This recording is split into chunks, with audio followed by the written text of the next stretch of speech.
So बघा, task काय आहे? आपल्याला काय करायचं आहे? अरे ऑफ हॉबीज क्रिएट करायचे. आपल्याला युजरकडनं त्याच्या कोणत्या कोणत्या हॉबीज आहे ते घ्यायचं आहे. ओके. ते पण आपण सांगू त्याच्यातले सिलेक्ट करायचे किंवा त्याला नॉर्मल पेपर पण जस्ट आपल्याला एक सिनॅरिओ कन्सिडर करायचा होता म्हणून. सो एक हॉबीचा अरे क्रिएट करायचा. त्या अरेमध्ये जेवढ्या हॉबीज असतील तेवढ्या आपल्या अशा बटन्स किंवा हे जे काही स्ट्रक्चर यूज केलं आहे तेवढं डायनामिक त्या क्रिएट झाल्या पाहिजे. बहुतेक मी ULL घेतला आहे. त्यानंतर समजा मी इथे क्रिकेटवर क्लिक केलं तर हे सिलेक्टेड व्हायला पाहिजे आणि याला ग्रीन कलर आला पाहिजे. क्रिकेट सिलेक्ट केलं, ऑनलाईन गेम सिलेक्ट केलं आणि ड्रॉइंग केलं. ओके, 3 सिलेक्ट केले मी. आणि गेट सिलेक्टेडवर जर क्लिक केलं तर जेवढे मी सिलेक्टेड केले ना तेवढे इथे कॉमा सेपरेटेड दिसले पाहिजे. हा माझा सिम्पल टास्क आहे. ओके. आता हा जो UI तो बघूया मी कशाने बनवला होता. हे ULL बनवलं होतं. ओके. आता चालू करूया. सो पहिली गोष्ट काय म्हटलं मी, आपल्याला ऑब्व्हियसली हॉबीजचा अरे बनवायचा. तर हॉबीजचा अरे आपण सिम्पली अरे ऑफ स्ट्रिंग बनवू शकतो. So where hobbies list square bracket. ठीक आहे, जे ऑप्शन इथे मी टाकले होते तेच मी इथे टाकतो. क्रिकेट, ऑनलाईन गेम्स,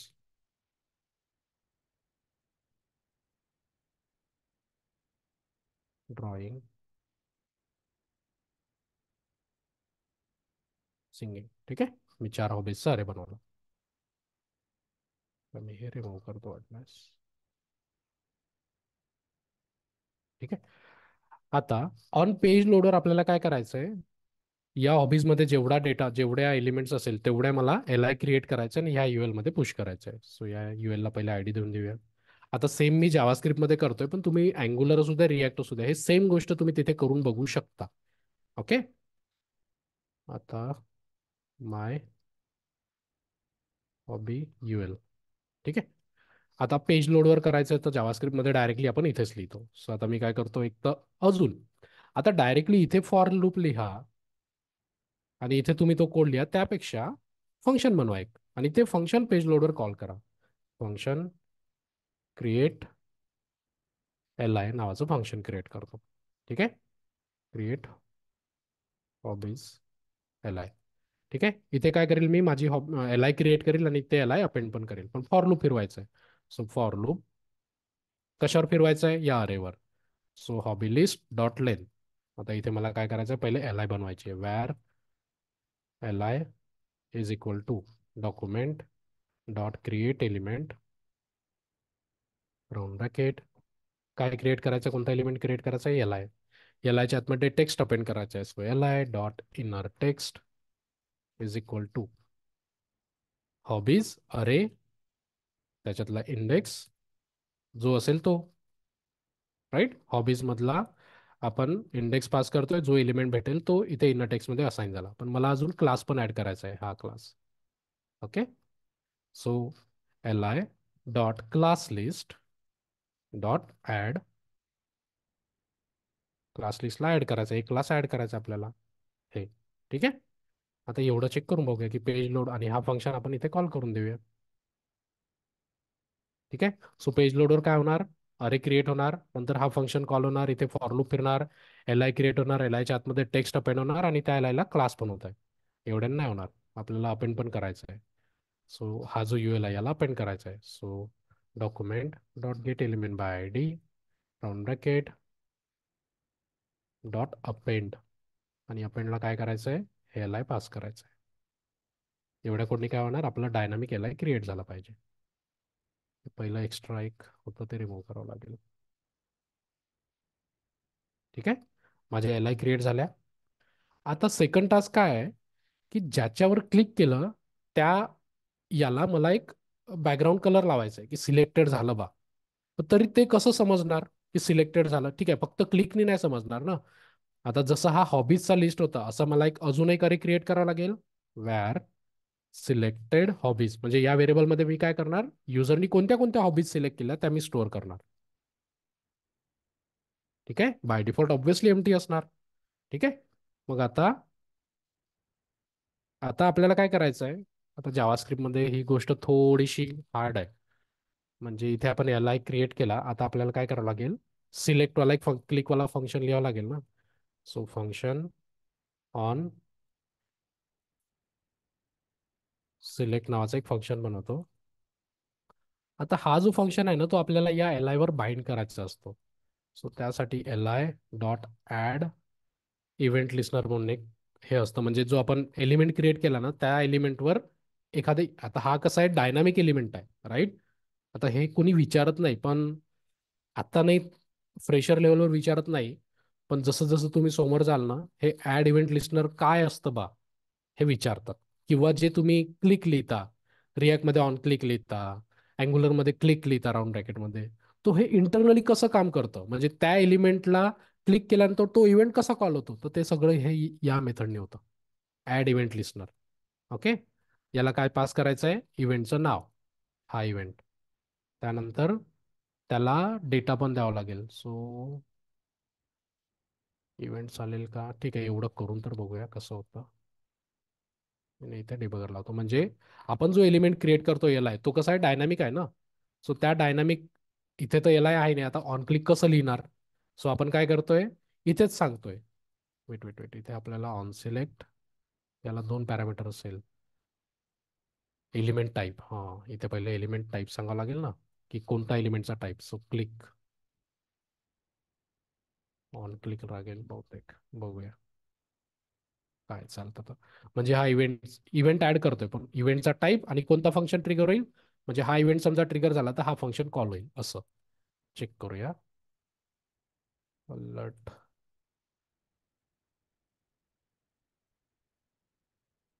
याला क्लिक म्हणूया. ठीक आहे, हे जस्ट एक नवीन गोष्ट आहे, पण लक्षात असू द्या की ऍड इव्हेंट लिस्नरनी काय होतं.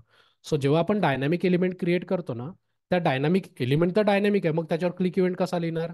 क्लिक इव्हेंट आपण इथे समजा एलिमेंट दिसला असतं तर ऑन क्लिक लिहिलं असतं. आपण एलिमेंटच डायनॅमिक क्रिएट केला आहे. सो तिथे आपल्याला इव्हेंट रजिस्टर करायचा असतो, तो असा करतो आपण. Event add event listener, event कोणता आहे, ऑन क्लिक आहे की ऑन चेंज आहे की ऑन हॉवर आहे, तर ऑन क्लिक. आणि कोणता इव्हेंट, समजा ऑन क्लिक इव्हेंट झाला तर कोणता फंक्शन कॉल करायचा आहे तो फंक्शन. हे दिस इज इक्विव्हॅलंट टू हे जे आपण लिहित होतो ना नॉर्मली, ऑन क्लिक आणि फंक्शनचं नाव राऊंड ब्रॅकेट, हे जे लिहिलंय ना आपण, हेच नथिंग बट हे आहे, फक्त हे जावास्क्रिप्टमध्ये केलं आहे. Okay. So add event listener ही एक अशी गोष्ट आहे जिथे आपण एखाद्या एलिमेंटला एखादा एलिमेंट अटॅच करू शकतो. ठीक आहे, चेक करूया करतं की नाही काम, बघूया कोड. एरर पण नाही आला. सर्च करूया ॲड इव्हेंट लिस्नर JS मध्ये, बघूया कसं आहे.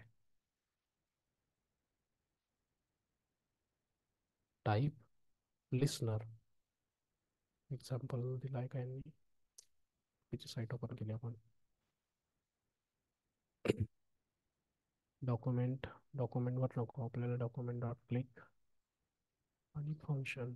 अच्छा, फक्त क्लिक आहे, आपण ऑन क्लिक लिहिलं त्याच्यामुळे गडबड झाली. ठीक आहे, आता क्लिक लिहून बघूया, आता आपलं फंक्शन कॉल व्हायला पाहिजे. बघा फंक्शन कॉल झाला, समजलं. पण आता मी कोणत्या बटनवर क्लिक केलं तो डेटा पण लागेल ना मला, म्हणजे मी कोणत्या बटनवर क्लिक केलं. सो इथे बघा तिसरा पॅरामीटर असतो, यांनी दाखवला आहे का तिसरा पॅरामीटर, कॅप्चर. कॅप्चर म्हणजे काय असतं, this event is executing capturing the phase, this event executing bubbling phase. ठीक आहे, आपल्याला काय पाहिजे, कोणत्या एलिमेंटवर क्लिक केलं ते पण डेटा लागेल ना. सो इथे मी दिस टाईप करून बघूया. हम्म. बघा मी सिम्पली धिस केलं, या फंक्शनच्या आतमध्ये समजा मी धिस केलं तर बघा, ज्याच्यावर क्लिक केलं ना ते भेटतंय मला. बघा आता मी इथे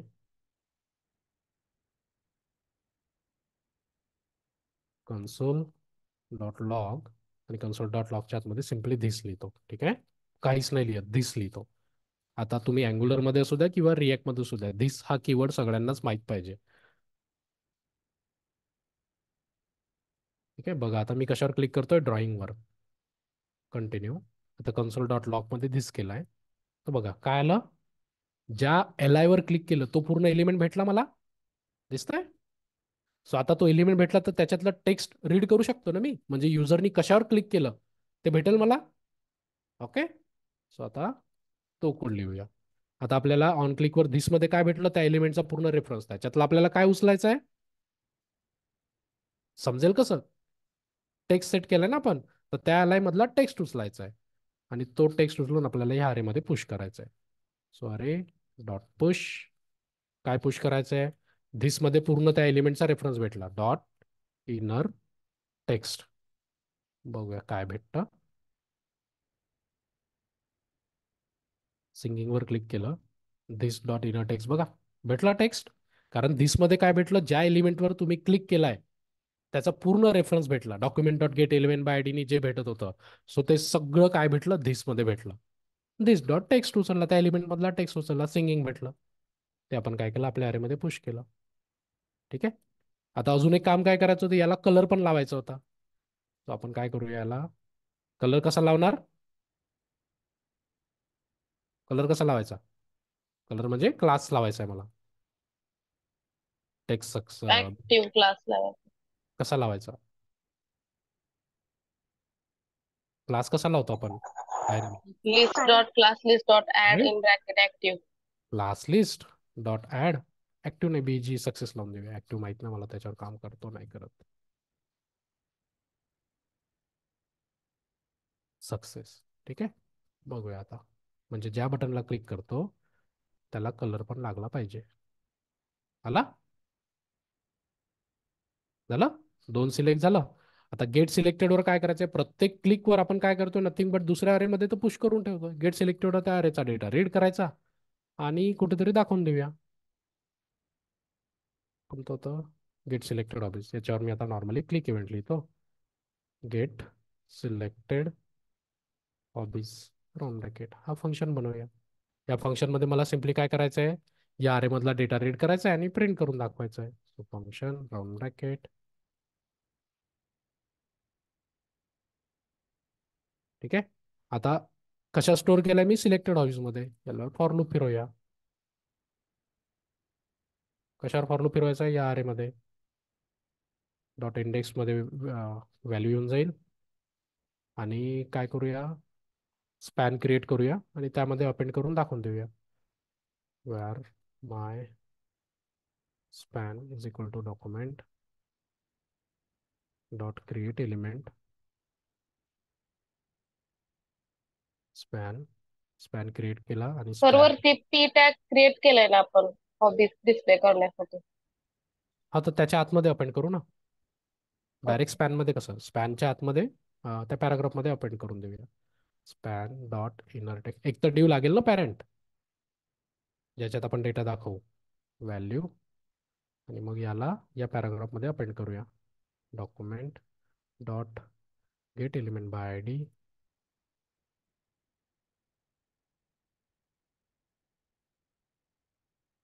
डॉट अपेंड करायचा आहे. काय अपेंड करू, जो आपण स्पॅन क्रिएट केला तो. सेव्ह. ठीक आहे. ऑनलाईन गेमिंग सिलेक्ट केलं मी आणि सिंगिंग सिलेक्ट केलं. ठीक आहे.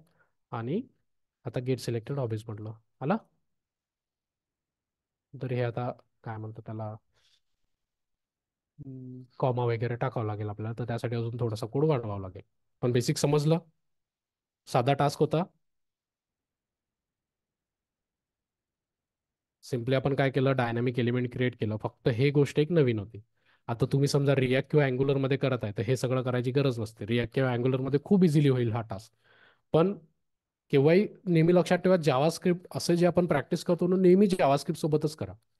कारण काही असू द्या, कंपनी नॉर्मली ना, जेव्हा आपण थेरॉटिकल देतो, थेरॉटिकल क्वेश्चन जावास्क्रिप्टचे पहिले काय करतात, ते थेरॉटिकल क्वेश्चन व्हॉट इज वाले क्वेश्चन विचारतात.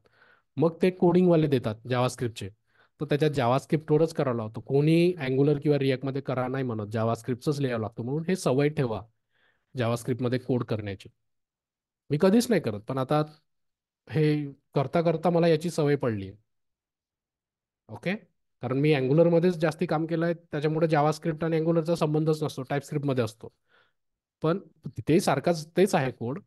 पण जेव्हा आपण प्युअरली जावास्क्रिप्टमध्ये काम करतो ना, तर ह्या सगळ्या ज्या गोष्टी आहेत, ॲड इव्हेंट लिस्नर अशा तशा, ह्या गोष्टी खूप व्यवस्थित समजतात आणि ह्या आयुष्यभर कामी येणार आहे. म्हणून जावास्क्रिप्ट सोडू नका. ठीक आहे. जरी तुम्ही रिॲक्टमध्ये, ठीक आहे आपण जावास्क्रिप्ट पकडूनच ठेवतो, पण तरी त्याच्यात हे ॲड इव्हेंट लिस्नर वगैरे यूज नव्हते, तर डायरेक्ट ऑन क्लिक आणि ह्या गोष्टी लिहितो आपण. कारण तिथे एलिमेंटच फॉर लूपच्या आतमध्ये आपण डेली क्रिएट करतो. ओके. सो क्लिअर आहे हा टास्क. 3 फंक्शनमध्ये आपण टास्क संपवला आहे. याच्यात अजून खूप सारे सिनेरियोज असू शकतात. जसं मी परत जर क्लिक केलं तर हा काय व्हायला पाहिजे, अनसिलेक्ट व्हायला पाहिजे. बरोबर ना. आताही सिलेक्ट केलं, मला अनसिलेक्ट करायचं असेल तर डबल क्लिकवर करायचं. आता त्याचा कोड लिहूया. आता तो त्या क्लिक फंक्शनमध्येच करावं लागेल ना. सो आता कसं समजणार की, आता लेट से मी ह्या ऑनलाईन गेमवर क्लिक केलं, कसं समजणार की हे ऑलरेडी युजरनी सिलेक्ट करून ठेवलंय. काय कंडिशन लिहावं लागेल. कसं समजणार की हा ऑलरेडी जो ऑप्शन ज्याच्यावर मी क्लिक केलाय तो ऑलरेडी सिलेक्टेड आहे. कसं समजणार. ऍरे मध्ये चेक करून. राईट. आपण काय करतोय, जो सिलेक्टेड आहे ते अरेमध्ये पुश करतोय ना. तर चेक करायचं की अरेमध्ये जे टेक्स्ट आहे ते ऑलरेडी आहे का. नसेल तर ऍड करायचंय, अदरवाईज रिमूव्ह करायचंय. ठीक आहे. चला, याच कोडमध्ये कोड लिहायचा आहे. आता सगळ्यात पहिले आपण काय करूया, हे जे आहे ना धिस डॉट, पहिले आपल्याला या सिलेक्टेड हॉबीजमध्ये आपल्याला कोड चेक करायचा आहे की जो सिलेक्टेड हॉबीचा टेक्स्ट आहे तो ऑलरेडी सिलेक्टेड आहे का ते चेक करायचं आहे. So constant is hobby selected नावाचं व्हेरिएबल बनवलं. कशासोबत फाइंड करायचं आहे, या अरेमधून फाइंड करायचं आहे. सिलेक्टेड हॉबी अरे डॉट फाइंड. आता ज्यांना फाइंड नाही माहीत त्यांनी जस्ट थोडंसं ऑब्झर्व करा, समोर मी एक्सप्लेन करेल. Okay. M equal to M कशासोबत कम्पेअर करायचं आहे, धिस डॉट इनर टेक्स्ट सोबत, म्हणजे ज्या टेक्स्टवर क्लिक केलं आपण त्या टेक्स्ट सोबत कम्पेअर करतोय. समजा या अरेमध्ये ज्या टेक्स्टवर क्लिक केलाय तो टेक्स्ट असेल तर आपल्याला याच्यात डेटा भेटतो, अदरवाईज अनडिफाईन भेटतो. सो तोच चेक लावायचा. इज हॉबी सिलेक्टेड नॉट और इक्वल टू अनडिफाईन, म्हणजे अरेमध्ये डेटा नाही आहे ऑलरेडी. जी हॉबी सिलेक्ट करतोय मी ती नाही आहे अरेमध्ये ऑलरेडी. सो मला काय भेटणार या व्हेरिएबलमध्ये, अनडिफाईन. समजा अनडिफाईन असेल तर ह्या 2 लाईन इथे जाणार. म्हणजे मी अजून हॉबी ती सिलेक्ट नाही केली आहे तर माझा हा कोड चालणार. एल्स म्हणजे या व्हेरिएबलमध्ये मला डेटा भेटला आहे ऑलरेडी, तर मला काय करायचं आहे, ती हॉबी त्या सिलेक्टेड हॉबीजमधून रिमूव्ह करायची आहे. सो आता अरेची दुसरी मेथड स्प्लाइस रिमूव्ह करण्यासाठी. सो सिलेक्टेड हॉबीज, आता आपल्याला फाइंड तर केलं, आपल्याला इंडेक्स पण लागेल. इथे फाइंडच्या जागी नाही का फाइंड इंडेक्स यूज करूया. सो फाइंड इंडेक्स अशी मेथड आहे. समजा जो अरे आपण अरेमधून फाइंड करतो ना, की आपण इंडेक्स फाइंड करतो की अरेमध्ये हा जो टेक्स्ट आहे तो कोणत्या इंडेक्सवर आहे. समजा असेल तो टेक्स्ट तर आपल्याला त्याचा इंडेक्स नंबर भेटतो, अदरवाईज -1 भेटतं. -1 भेटतं की काय भेटतं बघितलं कोणी फाइंड इंडेक्स, की 0 भेटतं. नाही, 0 नाही भेटायला म्हणजे -1च भेटेल. इक्वल टू -1 और इथे रिमूव्ह चेक करून बघूया वाटल्यास. डिबगर लावूया पहिले, चेक करून बघूया. फाइंड इंडेक्समध्ये आपण अरेमधून समजा फाइंड करतो आणि अरेमध्ये समजा डेटा आहे की नाही तर काय भेटतं हे चेक करायचं आपल्याला. ठीक आहे. आता ऑनलाईन गेम्स केलं. आता माझा अरे एमटी आहे ना. Right. This dot text online games अरेच एमटी आहे तर ऑब्व्हियसली टेक्स्ट नाही आहे. -1 भेटतो. समजा रेकॉर्ड नाही भेटला, त्याला इंडेक्स नाही भेटला, तो -1 भेटतो. ओके. आता समजा एल्समध्ये आता कोड लिहायचा आहे. -1 असेल म्हणजे पहिल्यांदा ऍड होतोय, सो पुश करू देऊया.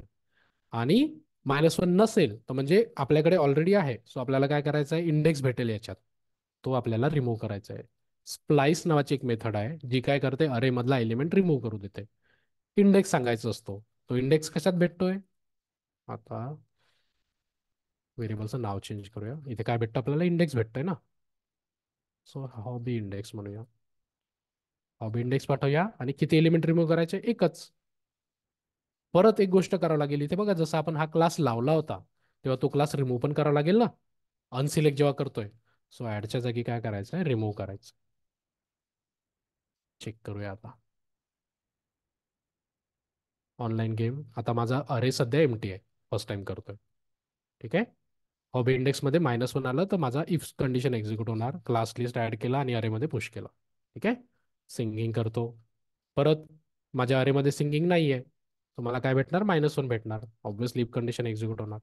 आता समजा मी ऑनलाईन गेमला परत डबल क्लिक करतोय, आता बघा प्रॉपरली. आता ह्या अरेमध्ये ऑनलाईन गेम्स कितव्या नंबरवर होतं, 0 इंडेक्सवर.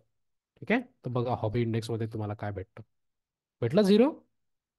म्हणजे जो तुम्ही टेक्स्ट पाठवताय ना तो अरेमध्ये कोणत्या इंडेक्सवर आहे, 0 इंडेक्सवर. नॉट इक्वल टू म्हणजे -1 नाही येतो, आता तो एल्समध्ये जाणार. एल्समध्ये काय करतो आपण, रिमूव्ह करतोय. रिमूव्ह झाला. बघा सिलेक्टेड ऑफिसमध्ये फक्त सिंगिंग उरलं, रिमूव्ह झाला अरेमधून तो एलिमेंट. आणि क्लास लिस्ट रिमूव्ह करतोय. That's it. बघा झालं. ज्याला परत क्लिक केलं नवीनवाला डेटा. आता हे परत परत डबल डबल का बरं येतंय? यासाठी काय करावं लागेल? काय होतंय आता इथे बघा, क्रिकेट सिलेक्ट केलं, गेट ऑफिस केलं, परत जर मी क्लिक केलं परत क्रिकेट क्रिकेट येतंय. हे का बरं होतंय? किंवा याला कसं सॉल्व्ह करायचं? या बटनच्या क्लिकवर हा जो एलिमेंट आहे ज्याच्यात आपण अपेंड करतोय त्याला एम्प्टी करून घ्यायचा आधी. हे नाही का? नाही तर काय होईल? जुना डेटा अपेंड करतोय, अपेंडचा वर्ड काय आहे? एक्झिस्टिंग असेल त्याच्यात अपेंड करत जा. एक्झिस्टिंग क्लिअर करावं लागेल ना जेव्हाही आपण ऍड करणार आहोत. काय करायचं? एक्झिस्टिंग म्हणजे जो पॅराग्राफ आहे ना आपला हा, याला पहिले आपण एम्प्टी करून घेऊया. काय एम्प्टी करायचं? इनर एचटीएमएल एम्प्टी करून घेऊया. आता तो जो रिपीटवाला कोड दिसत होता ना, तो नाही करेल. बघा कितीदा क्लिक करू द्या, आता चेंज नाही झालं. ओके. सो पूर्ण प्रॉपर एक्झाम्पल आपलं झालंय आता.